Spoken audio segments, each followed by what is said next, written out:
Welcome back to another episode of Raising the Curtain, a Bloomington Normal Theater podcast with Ashley Ray Lynn. On today's episode, we will be interviewing Richard Burgauer and Mia Carrillo of Community Players Theater's production of 12 Angry Jurors. Hello, everyone, and welcome back to another episode of Raising the Curtain. Today, I am here with two of the cast members of Community Players Theater's production of 12 Angry Jurors. We have Richard Burgauer and Mia Carrillo. How are you guys? Hey, thanks for having us. Yeah, of I'm course. Doing great. Good. How are you, Mia? I'm ecstatic to be here. Good. So, Richard, why don't we start with you? Can you tell me a little bit about your background with theater, how you found your way into this industry, and what brought you to Community Players? No, absolutely. I started doing live theater in high school, Bloomington High School. Go Raiders. Class of 2012. Then I went to Columbia College in Chicago, did some theater there. Actually, I got my degree in theater there with a concentration in comedy writing and performing. Somewhat along the way, just kind of stopped performing, I guess, and luckily I'm back at it, and I'm having a great time. Good, exciting. What about you, Mia? Tell us a little bit about yourself. Hi, my name is Mia Carrillo. I'm playing juror number 2 in this production of 12 Angry Jurors. I got my start in theater in high school, where I was actually in a production of this. So this is my second time doing this. Then after high school, I went on to study at Indiana State University for I studied theater acting, and I graduated in May of 2023. And then I came here, and I'm currently in my gap year before I go back to school to study acting, to get my MFA. And I found Community Players because I saw AJ, who's on the board here. I saw her at the coffee shop that I work at, and I saw her wearing a production T-shirt, and I'm very nosy, and so I pointed at the shirt from behind the counter, and I was like, hey, what's going on with that? Like, please tell me more. I do theater. I'm new to the area. And she was very nice and invited me to come and do the audition workshop, and to basically just invited me into this community. And I was like, okay, sure. And then I showed up, and I've been here since. So, first of all, I do want everyone to note that this is 12 Angry Jurors. Most people probably traditionally know it as 12 Angry Men. So, while the core premise remains the same, a jury's deliberation in a murder trial, the adaptation introduces a more diverse cast, including both men and women, to explore the impact of varied perspectives in the decision-making process. How has it been for you guys working with that in mind and having this new take on it?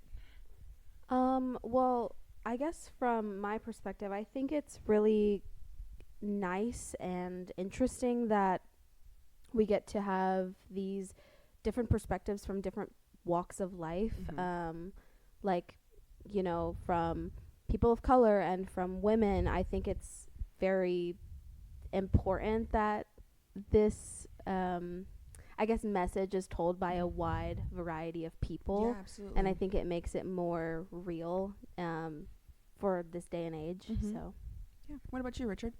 I absolutely agree.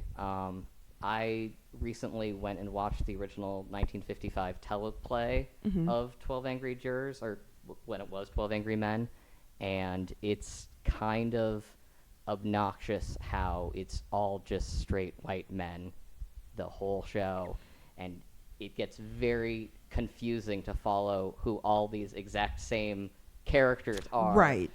Playing 12 different characters. It gets incredibly obnoxious, and it's uninteresting in that way.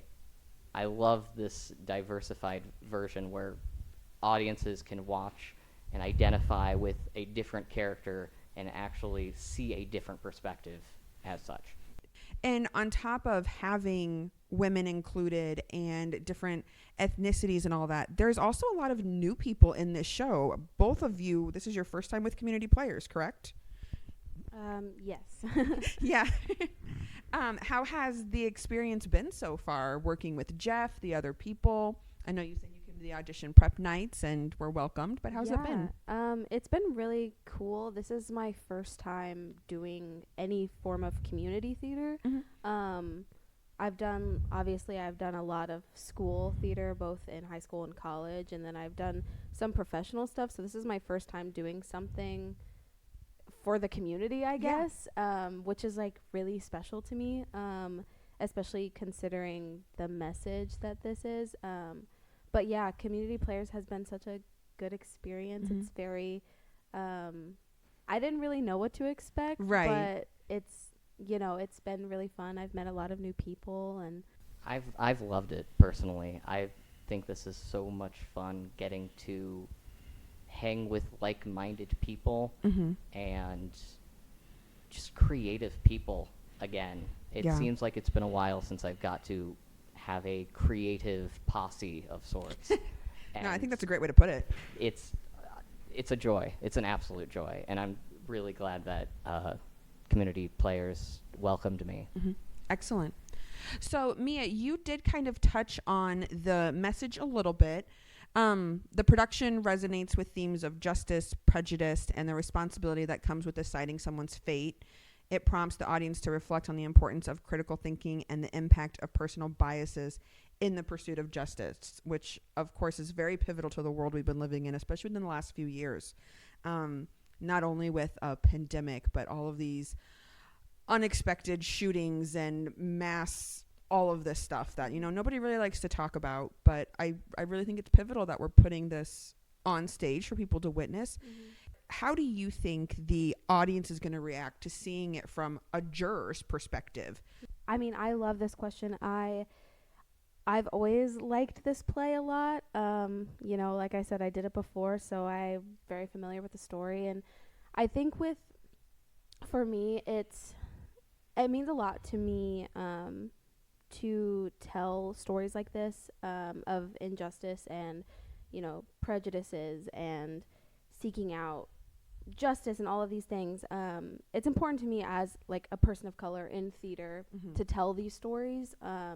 In college, I like set out for like that to be my mission. Like I wanted to diversify like the theater that I was participating in. And I think this being my first community player show is just very special. And I hope that audiences will be open to perhaps looking in the mirror and, thinking about maybe prejudices that they hold that Mm-hmm. they're unaware of. Or, I mean, I'm sure like, being in this show, it makes you think about, maybe I'm a little bit prejudiced, or maybe, I can help this person in my life think of this situation in a new Right. way, or there's lots of sides to it, and I just feel blessed to tell a story like this. Yeah, it's a great educational tool. Richard, anything you want to add on that? I would hope that characters like Juror 8 are what the audience is going to see and want to achieve to be, and not leave this theater wishing they were Juror 3 or Juror 10, for instance, characters who are quite prejudiced. Maybe this is the diplomat in me. I don't No, know. I love it. But you mentioned Juror 3, and I feel like one of the things that's special about this show is that there are redeeming qualities in almost every character. I would Excellent. say Juror 10 is probably the least redeemable, but I even think, like maybe Juror 3 has, I don't know if it's redeeming, but if it makes you feel bad for him when you realize like his story and why he's so angry. Mm-hmm. But yeah, I think it's cool to see Yeah. all of the different characters, all the jurors' qualities, and what makes them think the way that they do and feel the way that they feel. Excellent. It's very easily it is very easy to write a character like a Juror 3 or a Juror 10 in a way that they don't have any depth. And I love that about 12 Angry Jurors, as these characters are real. All the characters, you can actually picture them out in the world outside of the single conference room that they're in the whole play. You can actually see them in some ways. You could see them in yourself. You can see them in your coworkers, your neighbors, family. That's one of my favorite things about this play, is that there really is depth outside of the 90 to 100 minute running time. Richard, if you wouldn't mind, tell us a little bit about your character. We've talked about some other ones. Tell us, who are you? My character is Juror number 11, who is the quote-unquote the immigrant who has moved here to America and believes in democracy. Certainly, if you were going to go see the show, I am going to sound quite different because I am putting on an accent on stage. Funnily enough, I did not audition with an accent. So that was certainly a fun challenge as an actor, is getting to sort of experiment with that. Hopefully that comes across, that I would love if you see me after the show and say hi to me and I blow you away with my natural speaking voice. Mia, what about you? Tell us about Juror number 2. Yes. Okay. I play Juror number 2. Juror number 2 is she's young and meek and shy and very scared. She is a flip-flopper. So she's very open to listening to others' ideas. Is that her being naive? Is it her being young? Is it, her being scared to actually voice her real opinions? Yeah. I'll let you decide when you watch the show.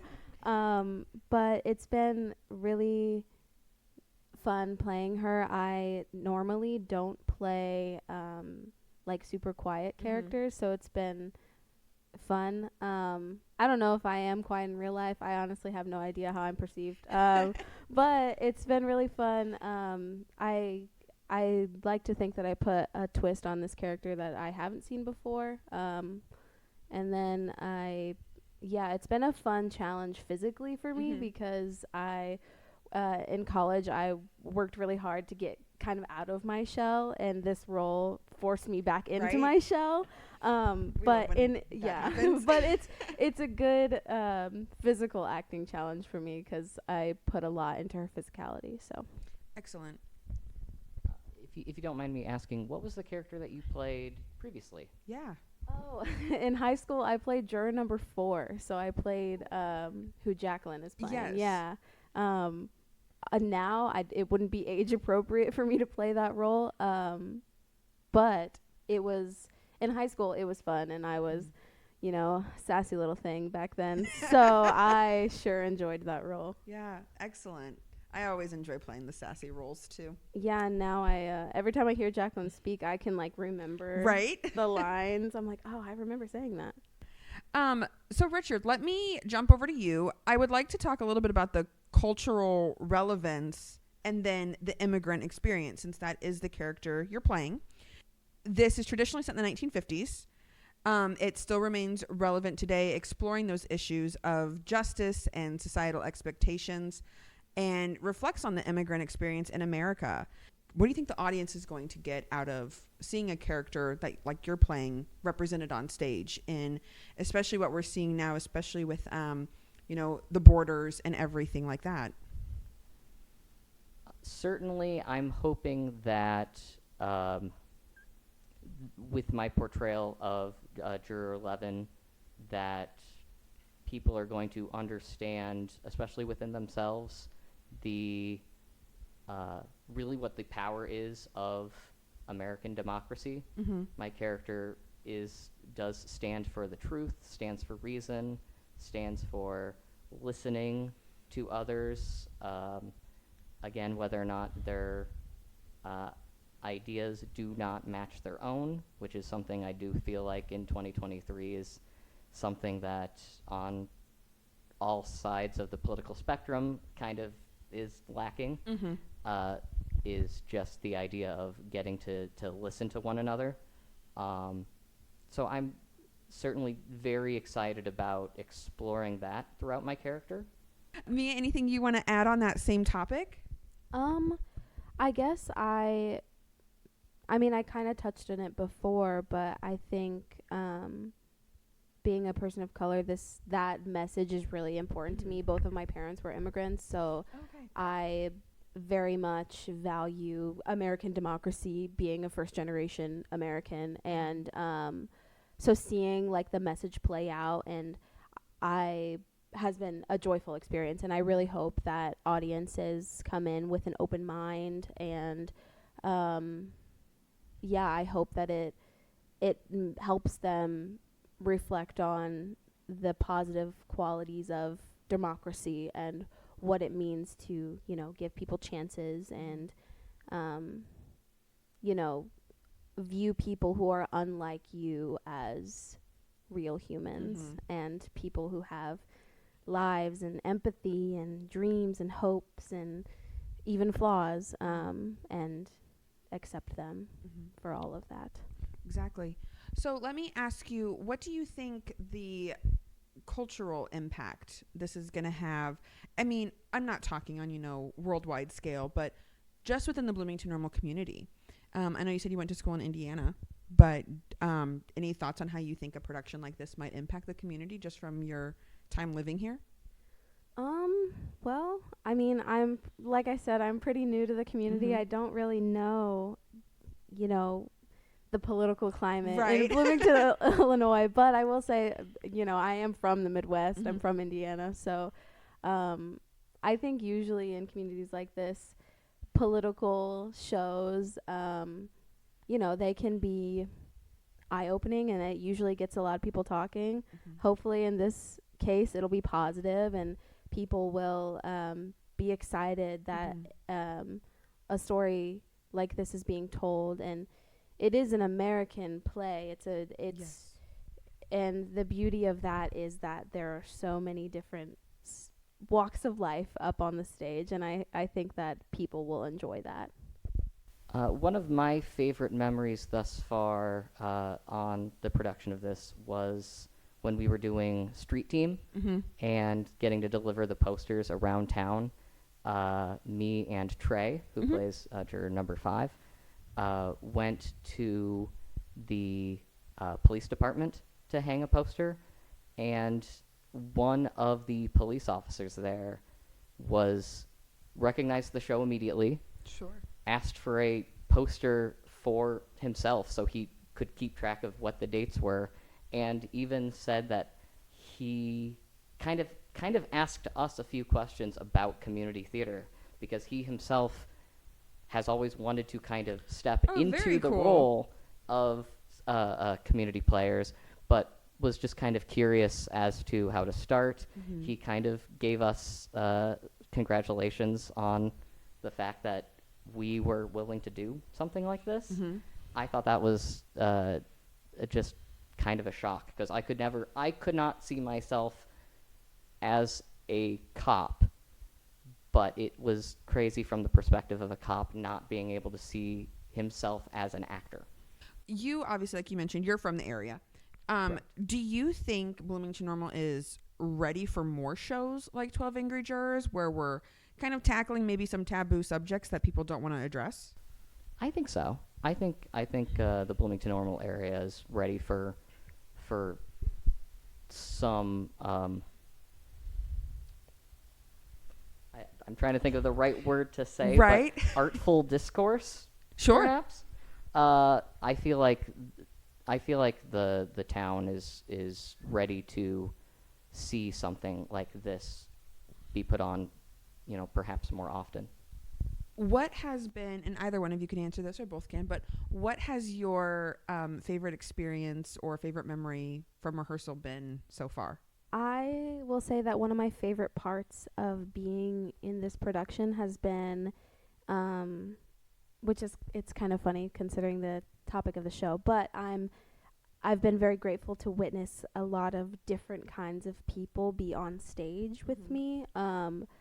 Like I said, most of my theater experience is in school, and so it's been people who are my age. And being in this production, I've gotten to work with a lot of different kinds of people who do different things in their day-to-day lives, and it's been rewarding, I guess, to see all of these different actors and how they go about things and what their thought processes are. And I'm such an absorber. I love to learn from those who are around me. So it's been fun to witness different kinds of people in the same setting and working towards the same goal. Ditto. I think that works.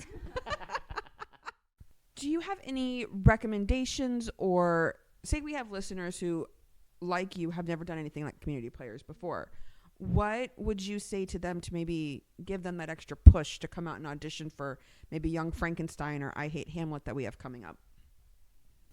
For me, when I auditioned for this, I certainly was a little fearful at first.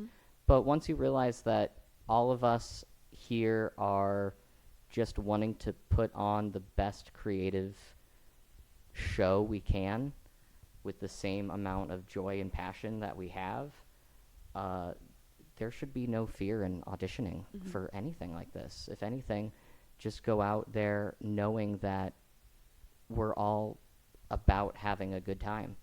That's community to me. Absolutely. What about you, Mia? I think for me, I was also, a little bit afraid because I came into this knowing no one. But the love of theater is what brought me here. I wanted to participate, and so I put myself in the room, and I think that that's the most important thing when it comes to auditioning and trying something new. Is the hardest part is getting yourself in the room, and then once you're there, and exactly. It is what it is. Everybody is there to, like Richard said, to just have fun and do what we love, which is making theater. And so I think just get yourself in the audition room, and then everything else will it'll happen. Excellent. Richard, I kind of want to ask you a question here. Obviously, most people are going to associate this as a drama, which I think we can all agree it's a drama. But with your comedy background, how has that been for you, maybe incorporating some of those techniques that you learned? I know we always say, find the humor in the piece. So what can you say to that? Certainly, I have bummed a couple people out when I told them what this show was, because they were anticipating that Richard was going to be in an ensemble comedy. I'm not kidding. I have actually heard a couple people kind of sigh at me. Oh, no. That's funny, though. But I feel like a lot of it is certainly using timing, knowing where a beat should go in the performance. Beyond that, just knowing where to put emphasis on certain words in order to really accentuate the piece. And I mean, again, it really is just that sense of we're all there on stage for one another. Even if like the characters are, butting heads, it's still a, to use the improv term, yes and. Yes. It's yes, Classic. yes and literally does not mean that you have to all agree with everything, but you're all working together in the piece to create a larger situation, a larger scenario, and I feel like that really does come across in a production such as this one. Do you two have without spoilers, of course, do either of you have a favorite moment in the show that you are either a part of or that you get to see someone else portray that you're really excited for the audience to see? I will say that I think Brian's work as juror number 3 is phenomenal. I think he's such a good thoughtful actor. So I think watching him has been one of my favorite parts of the show. I will also say, for me personally, I have a moment. I'm not going to say exactly what it is because I don't want to spoil it, but I have a cute little, funny little moment where I get scared and I run away in the best way that my character knows how. So I'm excited to see what people think of my meek little scared girl. Getting to be part of this show has been such a joy because I can't even think of, now in my head I'm trying to rank all of my favorite moments throughout the show, and there's so many. This is so much fun, truly, because everyone, Mia included, are such phenomenal performers, and I feel like every night I'm raising my game as to do my best. I feel like there's no weak link to this show. I think we're all I don't think there's a single squeaky wheel of the bunch. Yeah. It's so much fun. And that always makes for a really good show too, when you're all there for the reason you're there for, obviously, and then you can see all the hard work that everyone's putting it in, and everyone is putting in equal amounts of it, and it just goes off without a hitch. And it's really important in a show that does contain heavy topics, right? Because you already know you're going to be tackling that. You want it to be a fun and safe space. So being able to do that. I will say, although the topic is very heavy and it gets serious when we're, doing the show, but this cast is, we love to giggle. Like that's great. We are silly. At least I know I am. And we still have fun, and there are still some moments in it where the seriousness goes away a little bit and it's a little bit lighter. So it's not, I would say it's like 99.9% serious, but there is a little bit of comedy in there. Come for that 0.1%. Yes. It'll be good. As long as none of the chairs move against the ground during a moment of silence that even sounds the slightest like a bit of flatulence, I think everything will go well. But boy howdy did last night during the performance. I'd say about a quarter of the jurors just absolutely lost it. I'm going to ask you, it's not a personal question, but it's a personal question. Do you have a favorite play? My favorite classical play is Hamlet by Shakespeare. And my favorite my favorite contemporary is I and You by Lauren Gunderson or Marisol by Jose Rivera. What about you? As a huge comedy fan, the work of Steve Martin, Picasso at the Lapinagil. I believe I'm pronouncing that correctly. That sounds good. Better than what I could say. Absolutely, definitely one of my favorite pieces of stage work.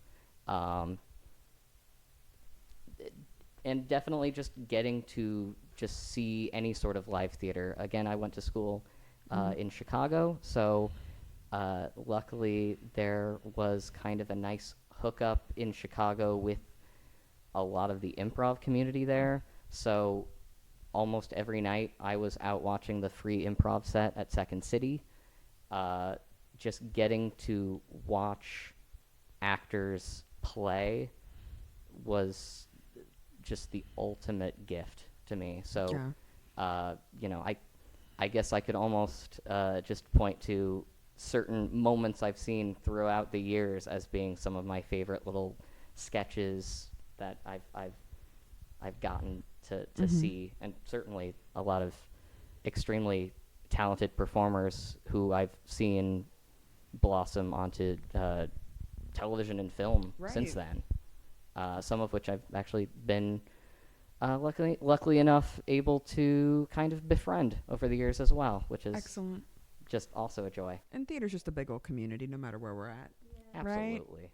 So when are you guys performing? We are giving our first preview on January 4th, which is a pay what you can performance, and then we open on the 5th, and perform through the 7th that weekend. And then the next weekend, we open the 12th and perform through the 14th. If you've attended a show at Community Players, the Thursday night, pay what you can. Friday and Saturday, doors open at 6:30. House opens at 7. Show starts at 7:30. And Sunday matinees at 2:30. And make sure you get your tickets. I've heard they're selling pretty quick. So, and usually with a name like this, they tend to go pretty quick. But we want to make sure everyone gets a chance to come see you guys perform. Anything else you'd like to add about the show, or just want to get off your chest? Remind me where the audience should sit in the crowd to best see us. So if you're looking to specifically see mine and Richard's faces, you can sit house left, and you will have a beautiful view of us. Of Richard and Mia. Of us very specifically. Everybody else, I don't know, sit wherever you want. Right? We're going to have a whole heavy stage or house left. If you don't know the technical lingo, that is the far side of the theater when you come in, not the ones right by the door. But I'm excited to come see the show. It'll be really good. I'm sure it is. I've worked with Jeff, the director, previously, and he's told me his vision for the show, and I'm obsessed with it. It's a pretty cool adventure that I think he's going to take us on. And I know there's really cool lighting effects and some costuming tricks that they're doing. It's a really stacked staff, too. It's a very good staff. So, yeah, if you guys don't have anything else to add. If you've made this far into the podcast, this is not a true crime podcast. I know it's been titled 12 Angry Jurors. That sounds like that could be some sort of a true crime podcast. I know that's what's really big and what's really in these days. We do apologize, but we still do hope that you come see our show. Oh, I was going to ask, do either of you have any upcoming projects after 12 Angry Jurors, or anything in your head you might be auditioning for here or elsewhere? I've been actually hoping to perform stand-up again, hopefully. Oh, excellent. Soon. So, you'll probably see me around the Jukebox Comedy Club in Peoria, perhaps. Shout out to Dan from the Jukebox Comedy Club. Woo, go Dan at the Jukebox Comedy Club. I don't have any shows lined up, but I do have quite a bit of grad school auditions. Yeah. That is my next journey. So, perhaps on social media I will be posting what school I go to eventually. Exactly. But that's pretty much it for me. Awesome. Well, thank you both so much for doing this. We look forward to seeing you on stage, all of your upcoming adventures in Peoria and grad school, of course.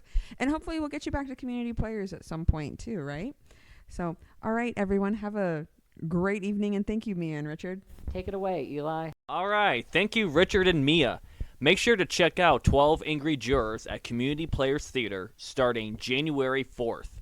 Show information and ticket details can be found at communityplayers.org. Next episode will air on Sunday, December 31st.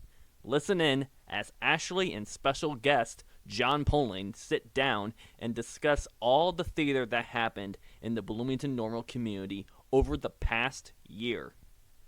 Thank you for listening to Raising the Curtain with Ashley Raylin. Follow us on Spotify, Apple Podcast, and YouTube. Thanks again for listening, and as always, support live local theater.